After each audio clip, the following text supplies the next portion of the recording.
L'économie, Emmanuel Dutheil. À présent, Emmanuel Macron va inaugurer aujourd'hui le 19M. C'est un bâtiment et c'est là que Chanel va regrouper toutes ces maisons dédiées aux métiers d'art. Et c'est encore une fois une séquence très économique pour le chef de l'État, Emmanuel. Oui, le but aujourd'hui, c'est de louer le secteur du luxe et des métiers d'art, un secteur qui fait la fierté de la France. Ça représente 600 000 emplois, 2% du PIB, une part non négligeable de nos exportations. Un des rares secteurs où la France est leader mondial incontesté avec des marques aussi fortes que Vuitton, Chanel, Hermès ou encore Saint-Laurent.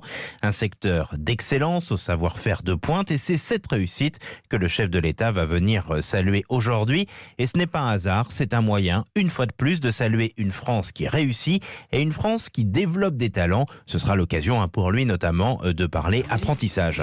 Alors l'apprentissage justement, il est en plein boom en ce moment, Emmanuel. Oui, dans l'entourage du président, on pense que l'on va dépasser la barre des 700 000 apprentis en 2021. C'est simple, c'est tout simplement du jamais vu. À titre de comparaison, c'est 2 fois plus qu'au début du quinquennat. Un réel succès qui s'explique par le fait que les entreprises ont besoin de manœuvres et qu'avoir un apprenti est maintenant quasi gratuit pour elles. Un dispositif gagnant-gagnant. L'apprentissage irrigue aujourd'hui dans tous les métiers et touche tous les niveaux de qualification. C'est un vrai succès à mettre au crédit de l'exécutif et il faut l'amplifier encore. Face aux difficultés de recrutement, les entreprises lancent de plus en plus leurs propres centres de formation. Là encore, c'est bien. Toutes promettent au-delà de l'apprentissage qu'elles vont aujourd'hui au-delà du diplôme pour recruter et qu'elles sont prêtes à soutenir tous ceux qui veulent se lancer. Un dispositif qui ne rejoint pas tout le temps les actes, mais qu'il faut là aussi encourager. C'est le but notamment de la garantie jeune qui doit ramener les jeunes les plus éloignés de l'emploi sur le marché du travail.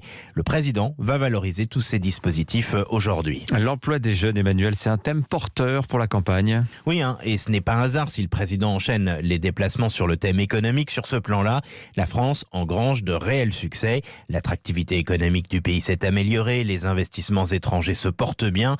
L'image du président et sa politique ont clairement aidé. On est à 26 licornes en France, vous savez, ces entreprises valorisées à plus d'1 milliard de dollars.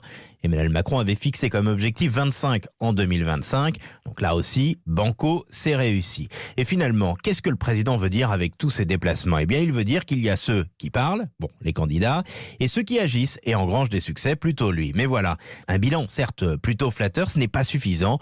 Sur le plan économique, il va falloir répondre maintenant à 2 questions. Comment doper, sans passer toujours par des subventions, l'emploi des jeunes ? 20% sont encore aujourd'hui au chômage. Et surtout, comment va-t-on payer la facture de cette crise ? Une facture qui n'arrête pas d'augmenter. Nous faire croire que la croissance retrouvée suffira à elle seule est un leurre de campagne. Merci Emmanuel Dutheil.